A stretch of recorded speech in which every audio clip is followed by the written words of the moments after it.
On today's video, we're going to be talking about 5 financial weaknesses and how you can avoid them. Welcome back to my channel. If this is your first time coming to this channel, my name is Franklin from the Money Code Academy, and on this channel I talk about passive income, I talk about finances, I talk about personal finances, I talk about entrepreneurship and everything in between.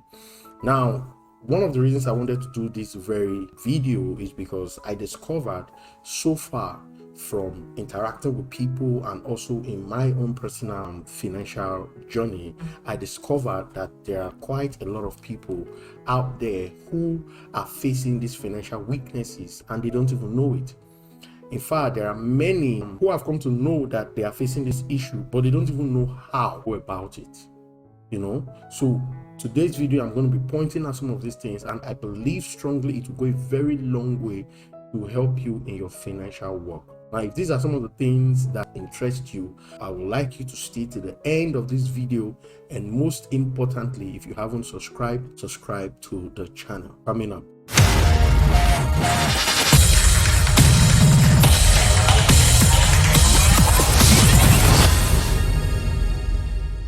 Okay, you're welcome back. Now, the first weakness that needs to be worked on here is impulsive spending. Now, this is a weakness that many people don't know it is a weakness. In my own financial world, that was something that I began to discover many years ago. It was easy for me to go into a store and, I would just get something, buy something that I never planned for. It was impulsive spending. As long as money was in my hands, there was this joy, there was this push to spend it.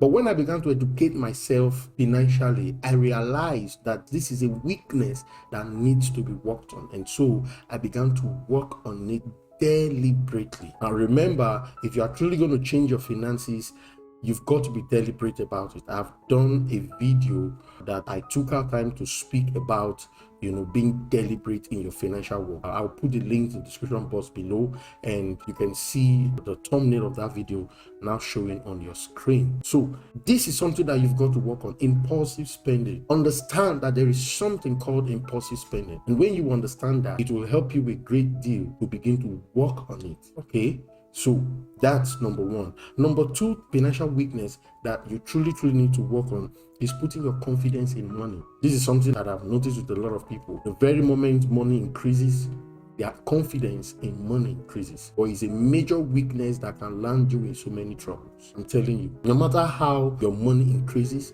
no matter the promotion, no matter how much money you have in your bank account, no matter the investments that you have out there, hear me, never make the mistake of putting your trust in money or putting your confidence in money, because hear me, whether you like it or not, money at some point will fail you. There are situations, there are problems today in this world that money cannot solve.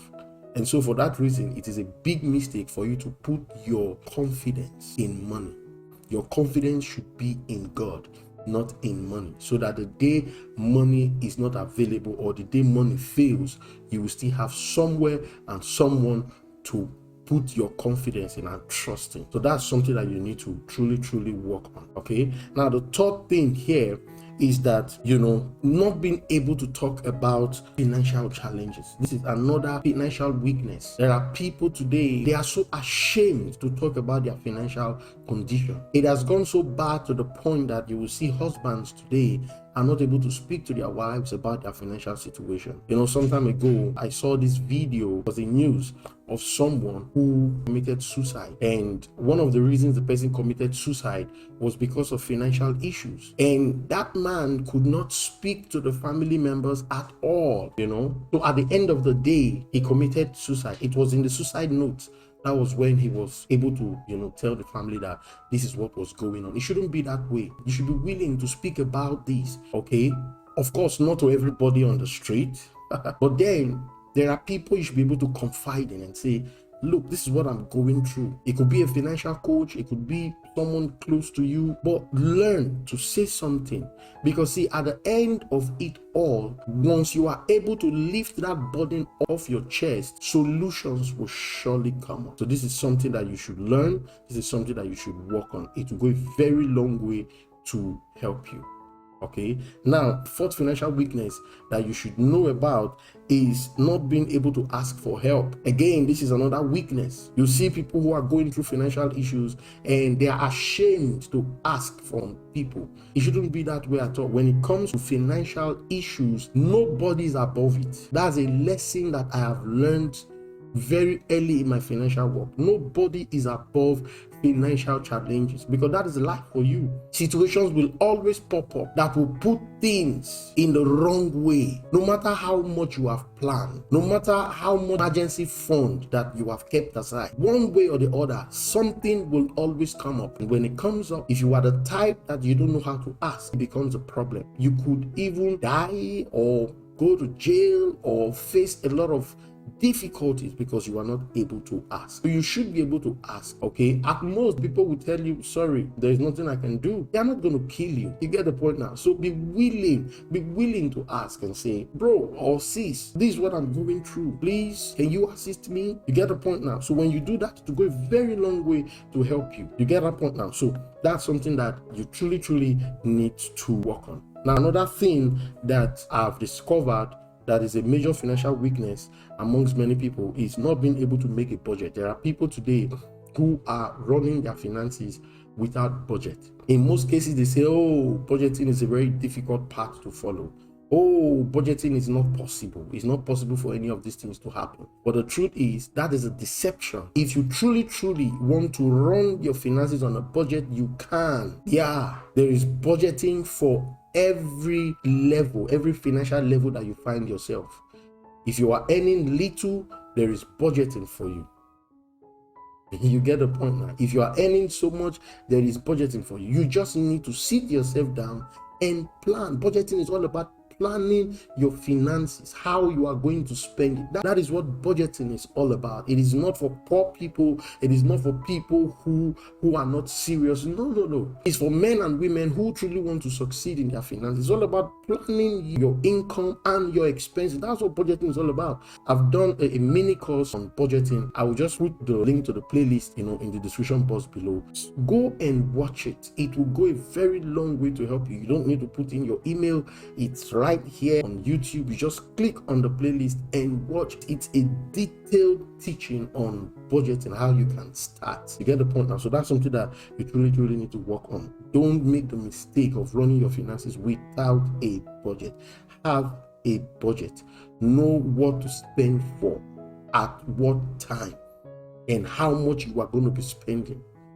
When you do this, you are helping your future, your financial future. So that's something that you should truly work on.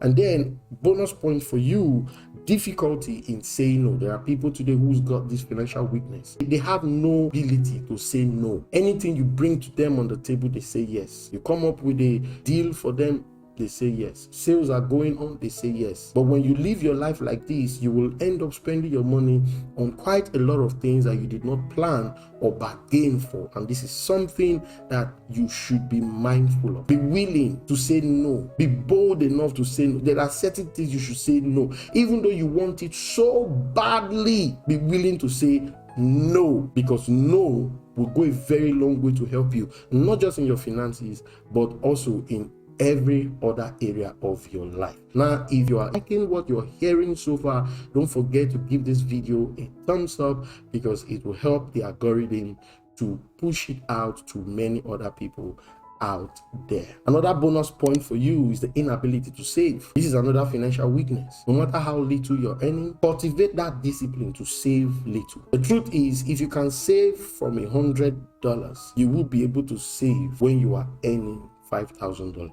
Savings is actually not about the money. Savings is about discipline. It's about your attitude towards money. For many people, they've come to think that savings is all about the money. No, it has nothing to do with the money. Really, obviously, when you take a look at it from the outside, it looks as though it's about the money, but truly, it's not about the money. It is more about your attitude. It is more about your discipline. When you are a man, you're a woman who has cultivated this habit, you will survive no matter what. To learn to save, no matter how little it is, learn it. It will go a long way to help you. I know that there are certain situations where the liability is too much.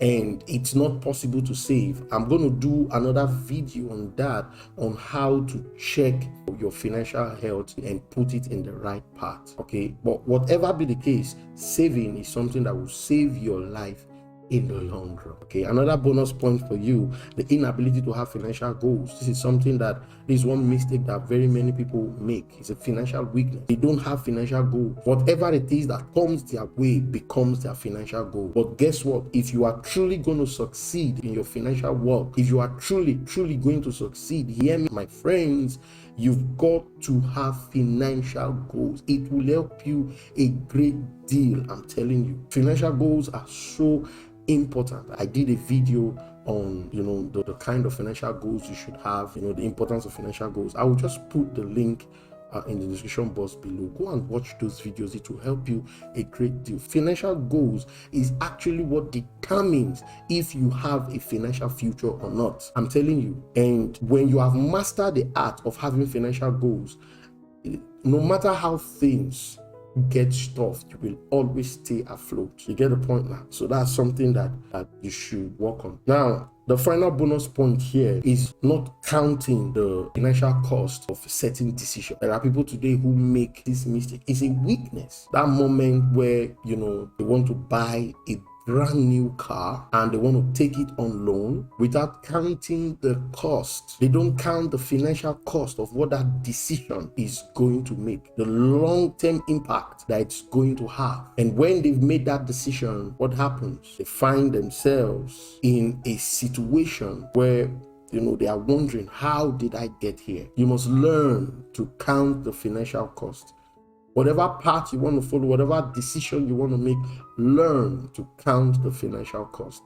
If you will do this, it will go a very long way to help you. So that'll be all for this very video. I believe that you've gotten value from it. The idea behind this video is to point out several financial weaknesses that you can actually work on. When you work on it, you will improve your financial situation. So if you have gotten value from this video, don't forget to give it a thumbs up, share with your friends and families, and most importantly, if you haven't subscribed, subscribe to this channel. And if you are subscribed, check if you are still subscribed. I will see you in the next video. Until then, keep cracking the money code. God bless you.